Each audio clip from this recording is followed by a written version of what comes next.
Thanks, Jonathan. Glad to see those numbers are moving.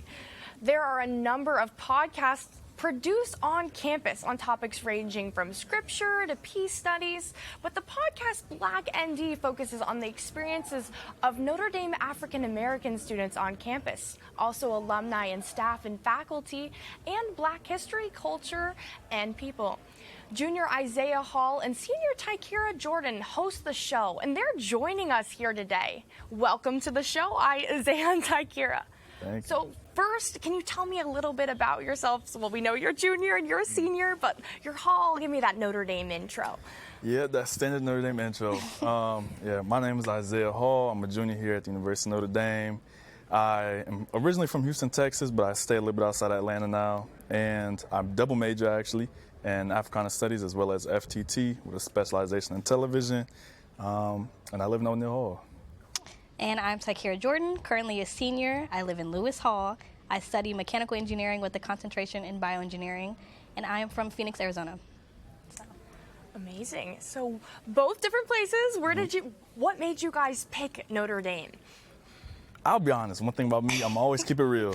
Notre Dame was not a place I saw myself going to originally. I'm a Questbridge scholar, and so that's basically a scholarship that matches low income but high achieving high school students with some of the most prestigious universities in the country. And so on my ranking list, you rank some schools, and I put Notre Dame as number 2, got matched, and ended up here. Well, we're glad you're here. How about you, Tykiera? Similar situation. Notre Dame was actually not on my list. My high school counselor was the one who said that I would be a really good fit for it. So I applied. Notre Dame flew me out. I got to see the campus and get a feel for the students in the community, and I absolutely loved it. So here I am. Well, we're glad that campus feel pulled you into Notre Dame. So you guys have your own podcast, so you're used to being in front of the camera, so it's good to have you. You guys are comfortable. How does it feel to be on the other side and actually being interviewed for once? You know what? It's not our first time being interviewed, actually. Okay. We did an interview, what was it, sometime? We did. Yeah, we did an interview sometime last year for our producer at the time, Danny McFarland, shout out to him. But I mean, it feels good to be on the other side. We love to talk. We love to, be able to answer questions and just kind of still maintain, our sense of freedom and just really just be out there, show our personalities. So can you tell me a little bit more about actually co-hosting that? You guys seem like quite the dynamic duo. You want to go ahead and start that one? Well, let's see. I didn't join until last year, so he's had a bit more experience in co-hosting than me. I was a little nervous first coming here. I had no experience in being in front of the camera or behind it, anything to do with that. But co-hosting has been a really good experience. We clicked quite instantly. We're both pretty funny, if I do say so myself. I'm funnier. I'm funnier. Nope, it's me. I just Oh, say that. a battle. Everyone We'll have to knows. let the viewers choose. They know the truth. Anyways, I'm funnier. But no, it's just been a really great experience, and I love co-hosting, especially with Isaiah. He's been a joy, so. Amazing. And I feel the same way about her as well. Beautiful. And for those of you who don't know, Black at ND, the podcast started in 2021 with the first episode being What Does It Mean to Be Black at Notre Dame? And it was hosted by Amora Robertson, who started the podcast and it's really evolved over the past 3 years. Can you tell me a little bit about the evolution? You've been involved in the program a bit longer, but as co-host, you're very well involved as well. What does the process look like at your years here at Notre Dame? Yeah, so it's evolved rather quickly. I took over the show in 2022 as a director as well as a co-host and also editor of the show. I got to put that out there. Little flex. But, originally it was much more like podcasting, just people just talking, and that's kind of just what it was. Over the years, we've evolved it more into like a talk show sort of base. We've used more interview styles. We've also implemented more of like clips and kind of what you would see on standard talk shows on TV.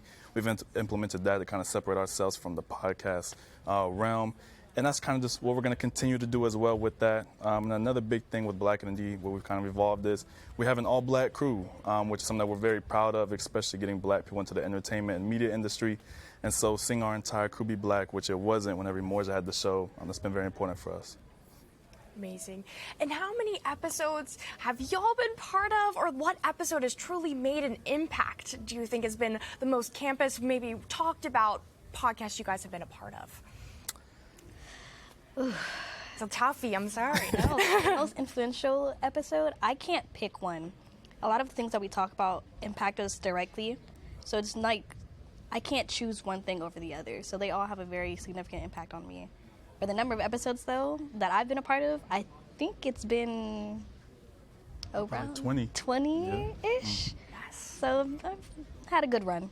Definitely. And I think for me, the most impactful episode that we've had was the first episode that I was ever a part of back when it was Luzola who was co-hosting the show with me. It was our first ever episode together, and the impact was, it was crazy. We kind of talked about the use of the N-word in the classroom, which is the experience I had personally in the class I had here at Notre Dame with a white professor using the N-word.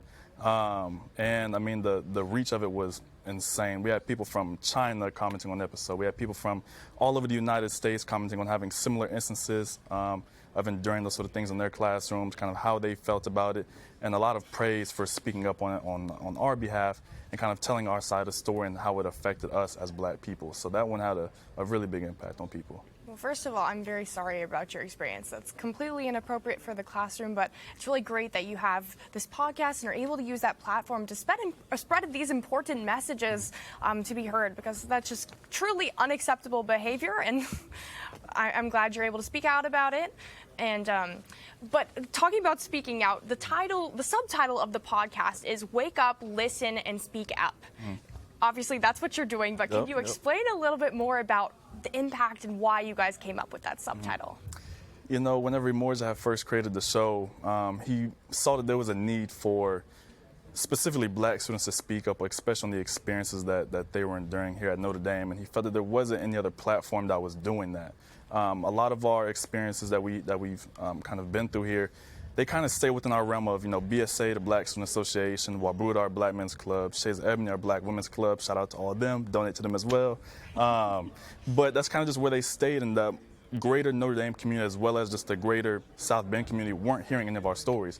So Morza just saw that there was a need to fill that, and that's kind of what it just came down to, waking up ourselves, but also everyone in the community, speaking up on what we're just enduring, and then also allowing people who maybe aren't Black to just listen up, hear our experiences, and see what you can do to potentially make our experiences, a little bit better.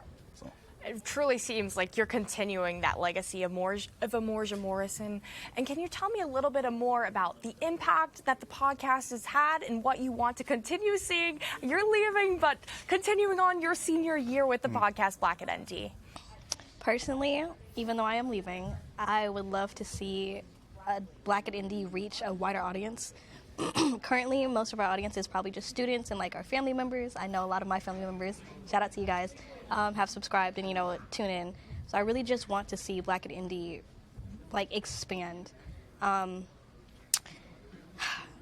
don't know, it's just, there's a lot of things that Black at ND can really be doing, and we will get there eventually. So we have goals, and the goals will be met. So I really just want to see that in the future for us. Yeah, I feel the exact same way. I think, with you graduating as well as me graduating next year, I think my whole thing is just keeping the legacy going, keeping the tradition of Black at ND going. Whenever Morza and the crew graduated, he just told me, look, I'm trusting you with this. I'm putting it in your hands. My only thing is just make sure it doesn't die out. Just make sure it continues to grow, make sure it continues to evolve, and just make sure it stays relevant. That's the word he used, was relevant. And we've done everything, as that. And so once I graduate, I just hope to see the legacy continue to live on. I think you guys are making Morza proud, and sounds like some very exciting episodes coming up. Well, Absolutely. Thank you so much for telling us more about Black at ND. Of course.